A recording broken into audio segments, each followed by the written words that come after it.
Good morning students, myself Yogesh Swami. पिछले video में अपने बोर्ड अपनी 12वीं एग्रीकल्चर की बुक का सबसे पहला चैप्टर अपन ने कंप्लीट कर लिया। आज अपन पढ़ने वाले हैं अपनी बुक का थर्ड चैप्टर, सिंचाई या इरिगेशन। बोर्ड एग्जाम में इस चैप्टर में से 2 नंबर के क्वेश्चन आते हैं और लगभग बड़ा डायग्राम वाला क्वेश्चन इसमें से आता है। आज अपन इस बहुत छोटा चैप्टर है, इस वीडियो में अपने इस चैप्टर को आज कंप्लीट करने वाले हैं। सिंचाई या इरिगेशन। सबसे पहले तो इसकी परिभाषा अपन पढ़ें तो परिभाषा में अपन ये कह सकते हैं कि जब वायुमंडल में नमी की कमी हो और मृदा में नमी उत्पादन करने के लिए कृत्रिम विधि से दिया गया जल सिंचाई कहलाता है, या वर्षा के अभाव में कृत्रिम विधि से दिया गया जल सिंचाई कहलाता है, या अपन ये कह सकते हैं कि water supply by artificial method now as irrigation. जब भी कृत्रिम विधि से पानी दिया जाता है तो उसे अपन सिंचाई का नाम देते हैं, इरिगेशन का नाम देते हैं। उसके बाद सिंचाई का महत्व है, इंपॉर्टेंस ऑफ इरिगेशन। तो सिंचाई क्यों आवश्यक है? सबसे पहले यदि अपन बात करें तो सिंचाई क्यों आवश्यक है, हमें किसी भी बीज के अंकुरण हेतु, जैसा कि अपन जानते हैं किसी भी बीज को अंकुरित होने के लिए 2 चीज़ों की सर्वाधिक आवश्यकता होती है, एक नमी और एक प्रकाश, तापमान। नमी यदि वर्षा का अभाव है तो कृत्रिम विधि से अपन को पानी दे करके ही नमी पैदा करनी होगी, तो बीज को अंकुरित होने के लिए नमी की आवश्यकता होती है। नंबर 2, पौधों की वृद्धि हेतु।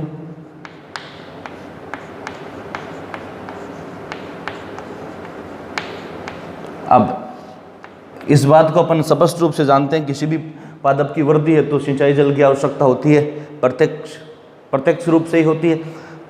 इसके पीछे अपन कारण भी जानते हैं कि पौधे से पानी से सभी प्रकार की उपापचयी क्रियाएं संभव हैं।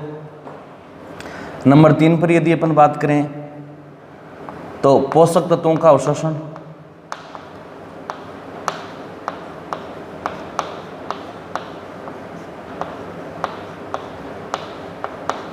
पोषक तत्वों के अवशोषण में अपन जानते हैं कि एक पादप के लिए जितने प्रकार के पोषक तत्वों की आवश्यकता होती है उनमें से कार्बन, हाइड्रोजन और ऑक्सीजन, ये 3 तो एनवायरमेंटिक एलिमेंट या न्यूट्रिएंट माने गए हैं। बाकी जितने भी हैं वो मृदा से प्राप्त होते हैं। अब मृदा से प्राप्त पोषक तत्व हैं वो अवशोषण के बिना नहीं हो पाएंगे और अवशोषण के लिए जल की आवश्यकता पड़ती है। तो अपन ये कह सकते हैं कि पौधों को किसी भी प्रकार के अवशोषण, किसी भी प्रकार के पोषक तत्व की पूर्ति के लिए जल की आवश्यकता होती है। अग्रिम बिंदु पर यदि अपन चर्चा करें तो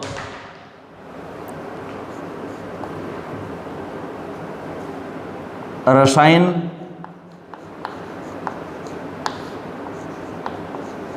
व शाकनाशियों का उपयोग,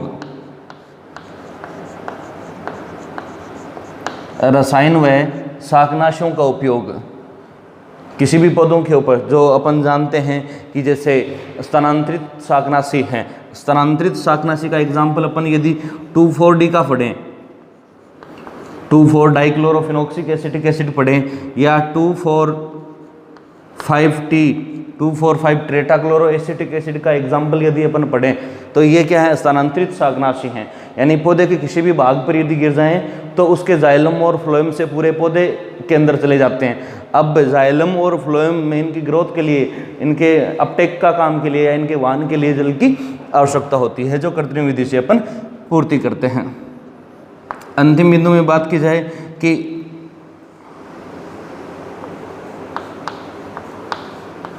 पाले से बचाव हेतु,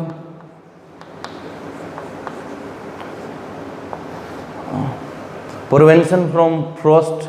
अब पाले से बचाव कैसे? जैसा कि अपन जानते हैं कि एस्ट्रोसोफोर का उपयोग करते हैं किसी भी फसल को फ्रॉस्ट से बचाने के लिए, अपन सिंचाई का उपयोग करते हैं। अब इसके पीछे अपन ने, आप अच्छे से जानते हो कि पादप कोशिका का जब अपन पादप कोशिका के बारे में जब अपन पढ़ते हैं तो पादप कोशिका में सबसे ज़्यादा अपन यही पढ़ते हैं कि सबसे ज़्यादा मात्रा में इसके अंदर प्रोटोप्लाज्म पाया जाता है, कोशिका द्रव्य तरल पदार्थ जो पाया जाता है, और यह लगभग 90% किसका बना हुआ होता है, जल का बना हुआ होता है। अब जल का बना होने के कारण जब टेम्परेचर हिमांक बिंदु यानी 0 डिग्री सेंटीग्रेड से कम चला जाता है, माइनस में चला जाता है, तो ये प्रोटोप्लाज्म जम जाता है। और प्रोटोप्लाज्म जमने से क्या होता है कि कोशिका भित्ति, भाई यहाँ बर्फ का आयतन पानी के आयतन से अधिक होगा तो कोशिका भित्ति फट जाएगी और पौधे मुरझाने लगते हैं। तो ज़्यादा जल, यदि इस समय अपन जल का उपयोग कर दें तो पौधों के अंदर प्रतिरोधक क्षमता पैदा होती है, रेजिडेंस कैपेसिटी डेवलप होती है, तो इनको अपन पाले से बचा सकते हैं। इसी प्रकार इससे अपोजिट अपन लू से बचाव के लिए ले लें, अधिक गर्म हवाएं चल रही हैं मई जून के महीने में, तो उनसे बचाव के लिए भी सिंचाई का उपयोग किया जाता है।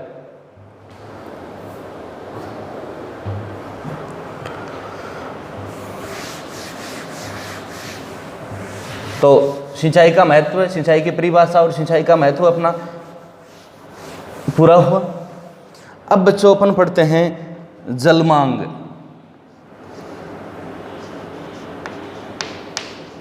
जलमांग या वाटर रिक्वायरमेंट। जलमांग का मतलब है किसी भी फसल की जलमांग WR बराबर 80 + E + S + I, या अपन ये कह सकते हैं कि जलमांग बराबर वाष्पीकरण प्लस वाष्पोत्सर्जन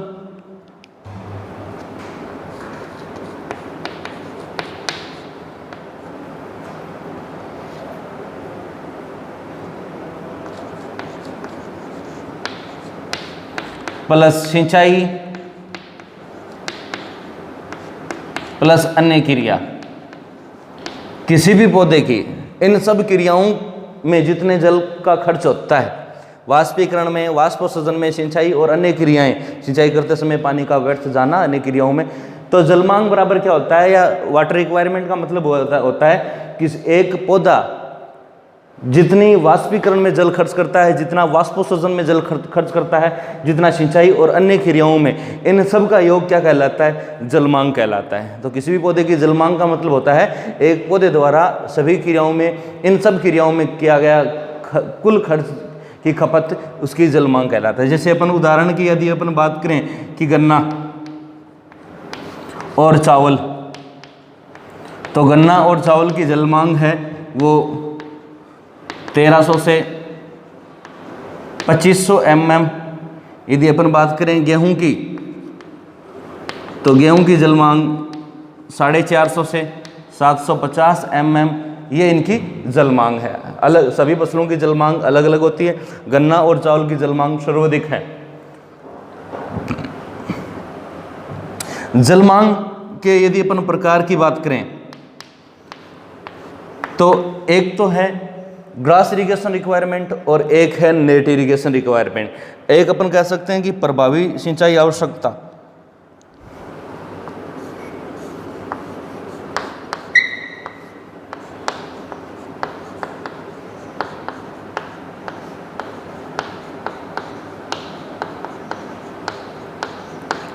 प्रभावी सिंचाई आवश्यकता।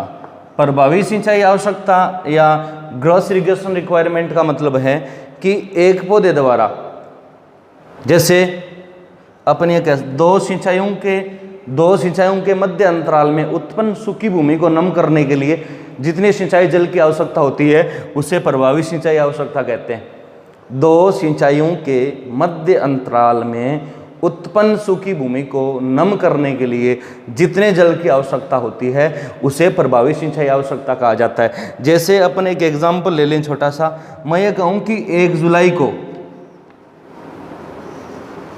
अपन ने सिंचाई करी थी, दूसरी सिंचाई अपन 15 जुलाई को करने वाले हैं। अब 1 जुलाई और 15 जुलाई के बीच में जितना मृदा के अंदर सूखापन पैदा हुआ है, जितनी ड्राई सॉइल डेवलप हुई है, उसको नम करने के लिए जितनी सिंचाई की आवश्यकता होती है उसे प्रभावी सिंचाई आवश्यकता के नाम से जाना जाता है। दूसरी अपन कुल सिंचाई आवश्यकता,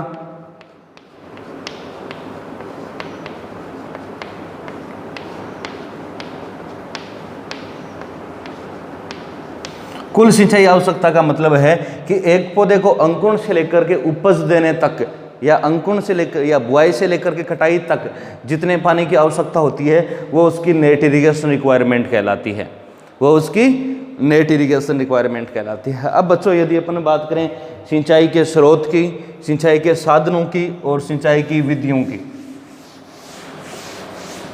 यहाँ कंपटीशन संबंधित महत्वपूर्ण क्वेश्चन बनते हैं। जैसे सबसे पहले अपन बात करें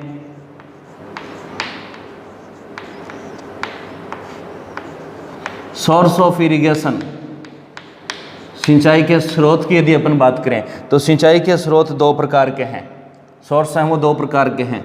एक भूगर्भीय जल या भूमिगत जल, और दूसरा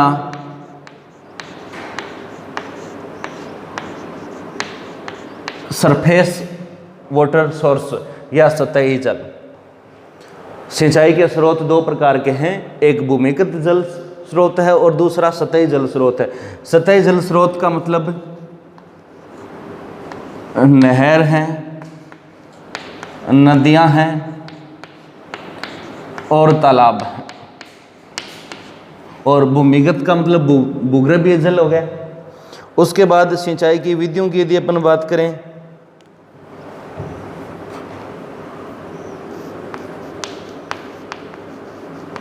सिंचाई के साधन, इम्प्लीमेंट्स ऑफ इरिगेशन, तो सिंचाई के साधन, सिंचाई के स्रोत का मतलब है जहाँ से जल उठाया जाता है, सिंचाई के साधन का मतलब है जिनके जरिए जल उठाया जाता है। तो यदि अपन बात करें तो यहाँ पे सिंचाई के साधन दो प्रकार के हैं, एक प्राचीन समय में जो चलते थे। अब प्राचीन समय में जो सिंचाई के साधन चलते थे उनके उदाहरण अपन कह सकते हैं कि चरस है, ढेकली, बेड़ी,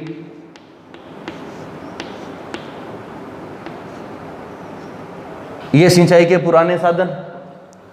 सिंचाई के आधुनिक साधन की यदि अपन बात करें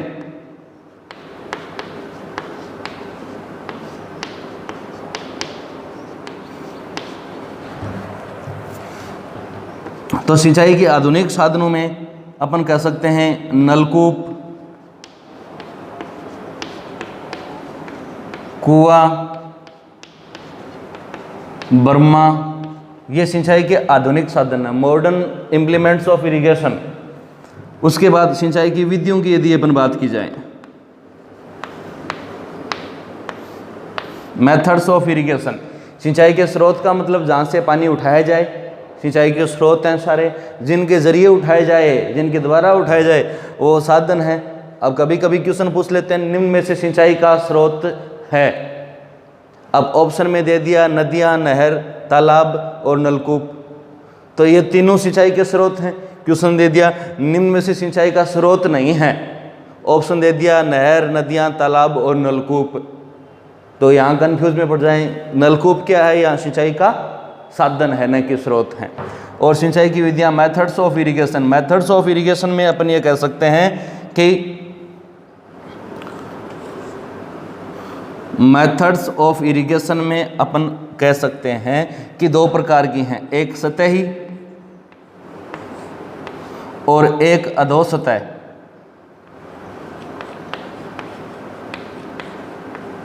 या अधोसतही, एक सरफेस वाटर इरिगेशन मेथड और एक सब सरफेस वाटर इरिगेशन मेथड।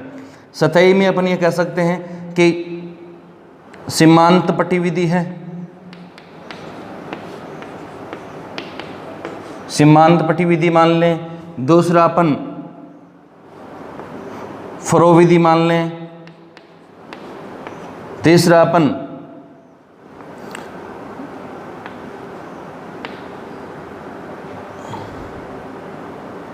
क्यारी विधि मान लें,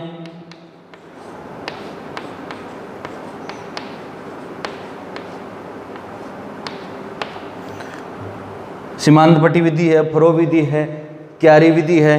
इसके साथ साथ अपन रिंग मेथड या वल्ले विधि मान लें, तो ये इनसे क्या सतह के ऊपर जल का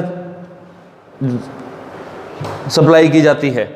अधो सतह में अपन फुहारा विधि मान लें, तो फुहारा विधि किस में आती है? अधो सतह में आती है। ड्रिप विधि है, फुहारा विधि है, ये दोनों किस में आते हैं? दोनों ही इजराइल से ली गई हैं, फुहारा और ड्रिप विधि, जो अधो सतह में या सब सरफेस में आती हैं।